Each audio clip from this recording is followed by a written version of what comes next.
Here we go, the smiling man. Creepypasta never disappoints. You know a story's probably going to be interesting when this face is right at the beginning. They don't even want you to picture what the smiling man looks like. They have it for you, whoever wrote this story. They're like, this is what the smiling man looks like. Don't imagine anyone else. About 5 years ago, I lived downtown in a major city in the US. Why bother putting a location or setting, right? Just generic major city in the US. I've always been a night person, so I would often find myself bored after my roommate, who is decidedly not a night person, went to sleep. To pass the time, I used to go for long walks and spend the time thinking. I spent 4 years like that, walking alone at night, and never once had a reason to feel afraid. I wonder what city you're claiming to be in if you're just walking around at night, never feeling afraid. Generic US city, okay. I always used to joke with my roommate that even the drug dealers in this city were polite, but all of that changed in just a few minutes of one evening. I feel like that's usually what happens. Like, people are too arrogant when they move to cities. Oh, it's not that sketchy. I feel totally safe walking around by myself at 2 a.m. Sheltered ass motherfuckers. It was a Wednesday, somewhere between 1 and 2 in the morning. Oh, wow. Who would have guessed 1 and 2 in the morning? Did I not just say 2 a.m.? Yep, well, it's when this dumbass decided to walk around. I was walking near a police patrolled park quite a ways from my apartment. Oh yeah, I was walking between 1 and 2 a.m. in a generic US city on a Wednesday night, but I was near a police patrolled park, so I just thought I would be fine. It was a quiet night, even for a weeknight, with very little traffic and almost no one on foot. The park, as it was most nights, was completely empty. Well, yeah, that's your first sign there. You probably shouldn't walk by an empty-ass park when it's quiet as hell outside, because that's shady as fuck. I turned down a short side street in order to loop back to my apartment when I first noticed him. At the far end of the street on my side was the silhouette of a man dancing? There was a silhouette of a man dancing. Gosh, that sounds like any one of my coworkers, honestly. Probably by themselves too. Just like drunk as shit on a weeknight, dancing by a park. It was a strange dance, similar to a waltz, but he finished each box with an odd forward stride. That just sounds like a drunk white guy trying to dance. I mean, I wouldn't be too concerned. I guess you could say he was dance walking, headed straight for me. Deciding he was probably drunk, I stepped as close as I could to the road to give him the majority of the sidewalk to pass by me. The closer he got, the more I realized how gracefully he was moving. He was very tall and lanky and wearing an old suit. He danced closer still, until I could make out his face. His eyes were open wide and wild, head tilted back slightly, looking off at the sky. His mouth was formed in a painfully wide cartoon of a smile. Between the eyes and the smile, I decided to cross the street before he danced any closer. Oh, looks like the Joker's just hanging around in generic US city, dance walking, between 1 a.m. and 2 a.m. I took my eyes off him to cross the empty street.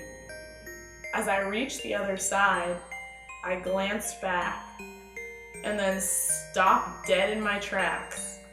He had stopped dancing and was standing with one foot in the street, perfectly parallel to me. He was facing me, but still looking skyward, smile still wide on his lips. I was completely and utterly unnerved by this. I started walking again, but kept my eyes on the man. He didn't move. Well, that's your main mistake here. If you are in the presence of potentially a crazy person, you do not acknowledge them, you don't look at them, you just act totally normal. Yeah, this is on you right now.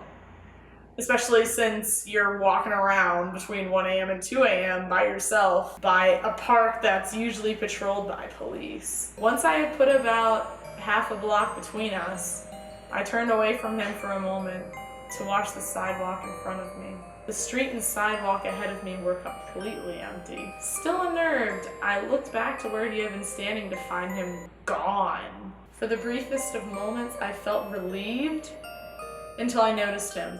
Why would you feel relieved if the creepy ass motherfucker with the smile on his face who was dance walking towards you and then stopped, still smiling, disappeared? That's like when you come home and you find a giant ass spider in your bedroom and you go to kill it and it's gone. Why would you be, oh my god, I would be so much more freaked out if the guy disappeared. So you felt relieved, which was stupid, and then until you noticed him. He had crossed the street and was now slightly crouched down. I couldn't tell for sure due to the distance and the shadows, but I was certain he was facing me. I had looked away from him for no more than 10 seconds, so it was clear that he had moved fast. I was so shocked that I stood there for some time staring at him. Why are you standing there staring at him? He knows he's got you now. And then he started moving toward me again. Of course he did. Of course he did. Because you acknowledged him. That's like Psycho Killer 101 right there. But at the same time, you decided this whole situation before this guy showed up was a good idea. So, I don't fucking know. He took giant, exaggerated, tiptoed steps as if he were a cartoon character sneaking up on someone. Except he was moving very, very quickly. I'd like to say at this point I ran away, or pulled out my pepper spray, or my cell phone, or anything at all. But I didn't. I just stood there, completely frozen, as the smiling man crept toward me. And then he stopped again. About a car length from me. About a car length from you. What does that mean? A car length? Cars are different shapes and sizes. What, does that mean he was about to like run over you? Is that how far he was? Maybe I'm just dumb blonde. I don't know what that means. Still smiling his smile, still looking to the sky. When I finally found my voice, I blurted out the first thing that came to mind. What I meant to ask was, "What do you want?" in an angry, commanding tone.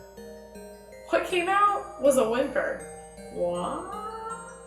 Regardless of whether or not humans can smell fear, they can certainly hear it. I heard it in my own voice, and that only made me more afraid. But he didn't react to it at all. He just stood there, smiling. You better be careful, because he's a car length away from you. And then, after what felt like forever, he turned around, very slowly, and started dance walking away. Just like that.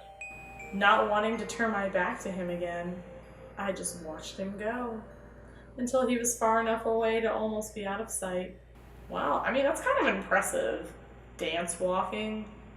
I feel like that really works your butt muscles. And then I realized something. He wasn't moving away anymore. Nor was he dancing.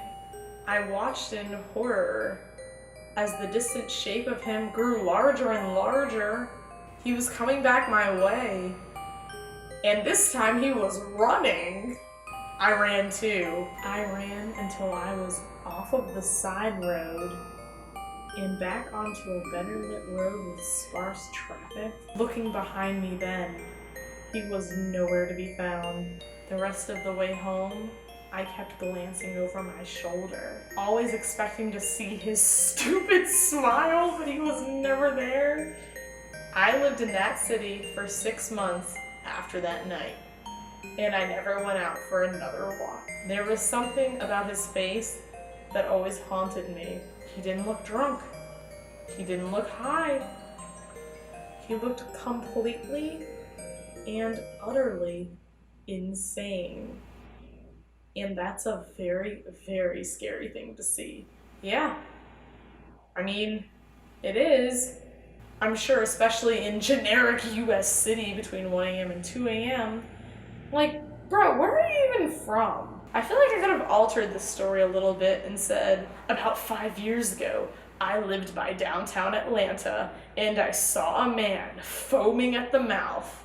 And that would have been just as plausible, because that may or may not have actually happened. And it actually wasn't at between 1 a.m. and 2 a.m. It was in broad daylight. If it happened, it may have been in broad daylight. I don't even know if I have sympathy for this guy, because why would anyone decide to walk around between 1 a.m. and 2 a.m.? Good for this guy for making it out alive, even though this was just a story, so this obviously didn't happen in real life, because the guy would have gotten murdered and the story would have never been written. So I'm just a realist.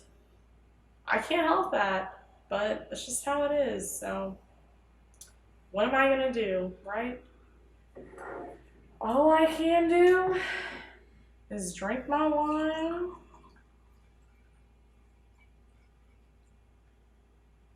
and that is it.